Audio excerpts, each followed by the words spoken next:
नमस्कार दोस्तों, मैं Ankit Sharma direction life science में आपका स्वागत है। जैसा कि हम फोटोसिंथेसिस के बारे में डिस्कस कर रहे थे, उसके लेक्चर्स को पढ़ रहे थे, तो हमने लास्ट जो वीडियो था हमारा उसमें हमने C3 साइकिल के बारे में डिस्कस किया।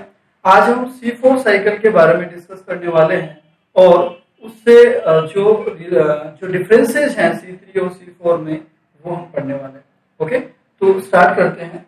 तो देखिए C4 साइकिल, जिसको हैच एंड स्लेग साइकिल भी कहते हैं, ऐसा क्यों? क्योंकि जो ये साइंटिस्ट थे इन्होंने C4 साइकिल के बारे में बताया था, इसलिए इसको क्या कहा जाता है, हैच एंड स्लेग साइकिल। जो C4 साइकिल है वो किस तरह के प्लांट्स में होता है? जो C4 प्लांट्स हैं, दैट मींस जो उष्ण कटिबंधीय क्षेत्र में पाए जाने वाले जो प्लांट है, जिनको हम ट्रॉपिकल रीजन में जो प्लांट्स प्रेजेंट होते हैं, उनमें C4 साइकिल होता है। C4 साइकिल क्यों बोलते हैं? देखिए कि जो फर्स्ट प्राइमरी जो प्रोडक्ट होता है वो इसमें C4 एसिड होता है, इसलिए इसको क्या बोला जाता है, C4 साइकिल। और उसमें क्या था, C3 3 कार्बन का एक कंपाउंड बन रहा था, यहाँ पे 4 कार्बन का कंपाउंड बनता है, तो उसको हम क्या बोल देते हैं, C4 साइकिल। ओके, ये जो प्लांट होते हैं C4 प्लांट्स, इनकी कुछ स्पेसिफिसिटी होती है, ठीक है, वो C3 से कुछ अलग होते हैं कि ये जो प्लांट्स होते हैं ये हाई टेम्परेचर पर सरवाइव कर सकते हैं, उच्च ताप पे, और जो लाइट है, हाई लाइट आती है तो उस लाइट के अगेंस्ट उसके प्रति अनुक्रिया करते हैं। इन प्लांट्स में फोटो रेस्पायरेशन नहीं होता है, प्रकाश शोषण नहीं होता है।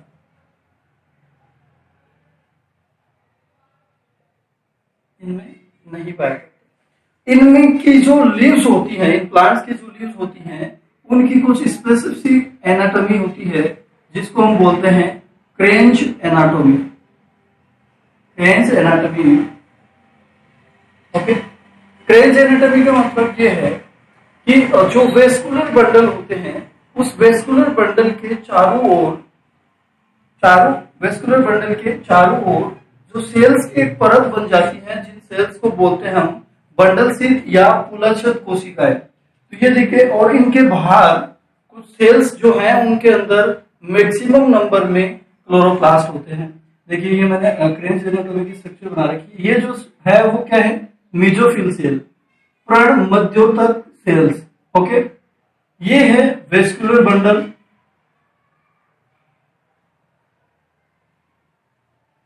और ये जो है वो है बंडल शीथ सेल्स, पुलाच्छद कोशिकाएं। ठीक है, तो ये जो है एनाटॉमी अपने को दिखाई दे रही है, ये क्रेंच लाइक एनाटॉमी है। जैसे क्रेंच का मतलब होता है एक छल्ला, ठीक है ना, जैसे मतलब एक राउंडेड स्ट्रक्चर, छल्ले की तरह होना या फिर घेरा होना, उसको हम क्या बोलते हैं, क्रेंच। तो C4 प्लांट्स में क्रेंच एनाटॉमी होती है। अब मैं कुछ जो ये इसका साइकिल होता है, किस तरीके से C4 साइकिल होता है, उसके बारे में डिस्कस करते हैं। कि जैसे एटमॉस्फेयर में, वातावरण में CO2 प्रेजेंट है। CO2 ये दो तरह की जो मैंने बात की, ये मेसोफिल सेल है, अंदर की तरफ यहाँ पे बंडल शीथ सेल है। तो इसके अंदर जो CO2 का फिक्सेशन है वो मेसोफिल सेल में होगा, और फिर जब C4 एसिड बन जाएगा वो फिर ट्रांसपोर्ट हो जाता है बंडल शीथ सेल में। ओके, तो मैं साइकिल को हम स्टार्ट करते हैं, समझते हैं। देखिए C2 है कार्बन, जो CO2 है एटमॉस्फेयर से, जब वो किस में कन्वर्ट हो जाएगा, बाइकार्बन के आयन में।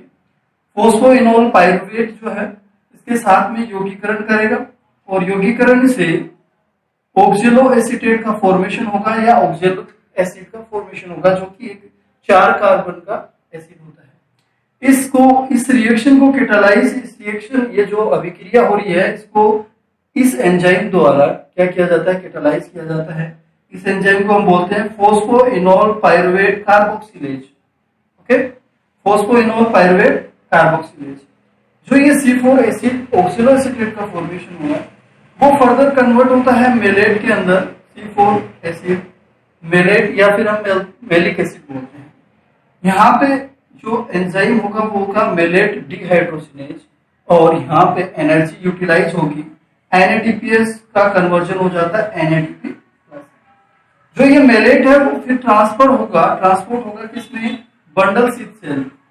ठीक है, तो ये जो पेप्सी ये एंजाइम किसमें प्रेजेंट है, मेसोफिल में, जबकि इसमें नहीं होता है। अब आपको ये भी पूछा जा सकता है जो प्राइमरी प्रोडक्ट है, प्राइमरी जो प्रोडक्ट फॉर्मेशन हो रहा है ऑक्सिलो एसीटेट, वो मेसोफिल में हो रहा है या बंडल शीथ में, तो आपका आंसर क्या होगा कि मेसोफिल सेल में उसका फॉर्मेशन हो रहा है। CO2 का यौगीकरण कहाँ हो रहा है, मेसोफिल सेल। ये जो मेलेट है फिर इसमें कन्वर्ट होता है पायरुवेट में, और इस डीकार्बोक्सिलेशन होगा इसका, इस डीकार्बोक्सिलेशन में CO2 रिलीज होगी, और ये CO2 फिर केल्विन साइकिल में चली जाती है, और वहां से एनर्जी जो सेल संश्लेषण होता है, बायोसिंथेसिस होता है फूड का, वो हो जाता है ग्लूकोज का फॉर्मेशन C3 साइकिल में। ये पायरुवेट वापस बंडल शीथ या मूलाक्षर कोशिकाओं से इसमें आता है मेसोफिल सेल में, और यहाँ फिर कन्वर्ट होगा फॉस्फोइनोल पायरुवेट। ठीक है, और ये साइकिल कंटिन्यू चलता रहेगा इसी तरीके से। ओके, तो जो C3 साइकिल है वो C3 प्लांट और C4 प्लांट उन सभी में प्रेजेंट है। यहाँ केल्विन साइकिल आप देख रहे हो यहाँ पे, और C3 प्लांट्स में भी था, तो दोनों में। C4 साइकिल जो होता है, जो ये ऑक्सिलो एसीटेट, ये जो हम बात कर रहे हैं, फर्क ये है कि C3 जो प्लांट्स होते हैं उनमें जो साइकिल होता है C3 वो होता है मेसोफिल सेल में, जबकि C3 साइकिल या केल्विन साइकिल, जबकि C4 प्लांट्स है उसमें किसमें हो रहा है, बंडल शीथ सेल में। ठीक है, तो ये डिफरेंसेस होगा। अब C3 और C4 प्लांट्स में क्या क्या डिफरेंसेस हैं वो हम इसके बाद में डिस्कस करें। तो C3 plants and C4 plants में क्या डिफरेंसेस होते हैं, क्या अंतर होते हैं, उनके बारे में हम देखते हैं। देखिए, जो फर्स्ट कैरेक्टर है वो क्या है, प्राथमिक उत्पाद कौन सा होता है, C3 प्लांट्स में कौन सा होता है और C4 प्लांट्स में कौन सा होता है। तो प्राथमिक उत्पाद C3 प्लांट्स में कौन सा होगा, फॉस्फोग्लिसरिक एसिड, और C4 प्लांट्स में कौन सा होगा, ऑक्सैलो एसीटेट, जो कि एक 4 कार्बन का एसिड है और ये 3 कार्बन का एसिड। प्रथम CO2 ग्राही, फर्स्ट CO2 एक्सेप्टर कौन सा होता है C3 प्लांट में, RUBP, जिसमें कार्बन संख्या कितनी होती है, 5। और first CO2 acceptor C4 plants में कौन सा होता है, फॉस्फोइनोल पायरुवेट, C3, यानी कि उसमें 3 कार्बन प्रेजेंट होते हैं। अब देखिए C4 प्लांट्स होते हैं उसमें सेकेंडरी CO2 एक्सेप्टर भी प्रेजेंट होता है RUBP। जैसे कि अभी मैंने साइकिल जो आपको बताया था उसके अकॉर्डिंग हमने देखा कि बंडल शीथ सेल में केल्विन साइकिल चल रहा है।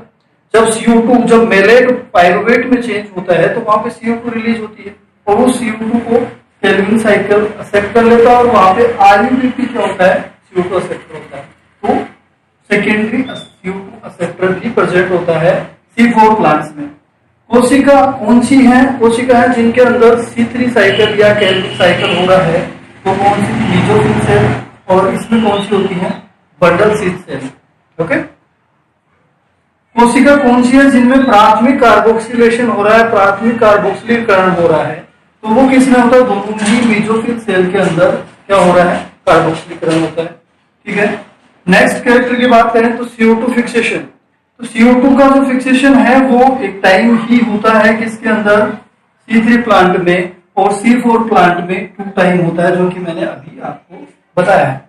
और इसमें जो CO2 फिक्सेशन की जो रेट होती है वो स्लो होती है as compare to C4 plant की तुलना में। C3 प्लांट की CO2 फिक्सेशन की रेट क्या होती है, स्लो होती है। ओके, और ये अब जो ये क्रेंज एनाटॉमी है वो C3 प्लांट में क्या होती है, एब्सेंट होता है, ऐसा नहीं पाया जाता है, और C4 प्लांट्स में क्रेंज एनाटॉमी देखने को मिलती है। ठीक है, स्टोमेटा अगर क्लोज हो तो फोटोसिंथेसिस, प्रकाश संश्लेषण C3 प्लांट्स में नहीं होगा। जब C3 प्लांट्स में फोटोसिंथेसिस कब होगा, जब स्टोमेटा क्या हो, ओपन हो, और स्टोमेटा अगर क्लोज होते हैं उस टाइम पर C4 प्लांट्स में क्या होगा, फोटोसिंथेसिस होता है। प्रकाश शोषण या फोटो रेस्पायरेशन, वो C3 प्लांट्स में फोटो रेस्पायरेशन होता है, जबकि C4 प्लांट्स में फोटो रेस्पायरेशन नहीं होता है। रूबिस्को एंजाइम जो हमने बात की थी वो मीजोफिल में प्रेजेंट होता है C3 प्लांट्स में, जबकि बंडल शीथ में प्रेजेंट होता है C4 प्लांट्स में। ओके, नेक्स्ट है ऑप्टिमम जो टेम्परेचर होता है, कितना तापमान रहता है तो जिसमें C3 प्लांट और C4 प्लांट्स ग्रो करते हैं, तो 20 से 25 डिग्री सेंटीग्रेड एक ऑप्टिमम टेम्परेचर है C3 प्लांट्स के लिए, और 30 टू 40 डिग्री सेंटीग्रेड क्या है ऑप्टिमम टेम्परेचर होता है किसके लिए, C4 प्लांट्स के लिए। पेपकेज फोस्फोइनोल पायरुवेट कार्बोक्सिलेज, जो फर्स्ट स्टेप में हमने C4 प्लांट साइकिल, जो C4 साइकिल देखा था वहां पे देखा, तो पेपकेज इसमें प्रेजेंट नहीं होता है C3 प्लांट्स में, जबकि C4 प्लांट्स में ये प्रेजेंट होता है। ठीक है, तो रेस्पायरेशन की बात हम कर चुके हैं कि फोटो रेस्पायरेशन किसमें होता है, C3 प्लांट्स में होता है, जबकि C4 प्लांट्स में नहीं होता है। कब होता है फोटो रेस्पायरेशन, जब CO2 की कंसंट्रेशन लो होती है तब क्या होगा, फोटो रेस्पायरेशन होगा, और जबकि C4 प्लांट्स में नहीं होता। अगर मैं एग्जांपल्स की बात करूं तो C3 प्लांट्स उनसे टेम्परेट जो रीजन में जो प्लांट होते हैं वो C3, और ट्रॉपिकल रीजन वाले जो प्लांट्स हैं वो C4 प्लांट्स। C3 प्लांट के एग्जांपल जैसे उदाहरण हम देखें तो गेहूं, वीट जिसको हम बोलते हैं, गेहूं, कॉटन जो है वो भी किसका एग्जांपल होता है, C3 प्लांट्स का एग्जांपल है। और C4 प्लांट का एग्जांपल देखिए तो मेज, सुगरकेन, गन्ना, सोरगम,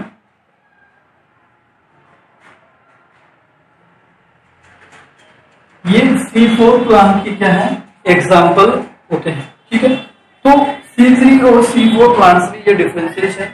यहां से आपके क्वेश्चन डायरेक्टली इस डिफरेंसेस में से क्वेश्चन पूछ लिया जाता है, और ये जो क्वेश्चन है यहाँ से आपका बन सकता है कि प्राथमिक उत्पाद कौन सा होता है, या प्राथमिक CO2 ग्राही कौन है, सेकेंडरी CO2 ग्राही कौन होता है, वो C3 में होता है या C4 में होता है, वो सारा आपसे पूछ लिया जाता है। नेक्स्ट लेक्चर में हम C2 साइकिल के बारे में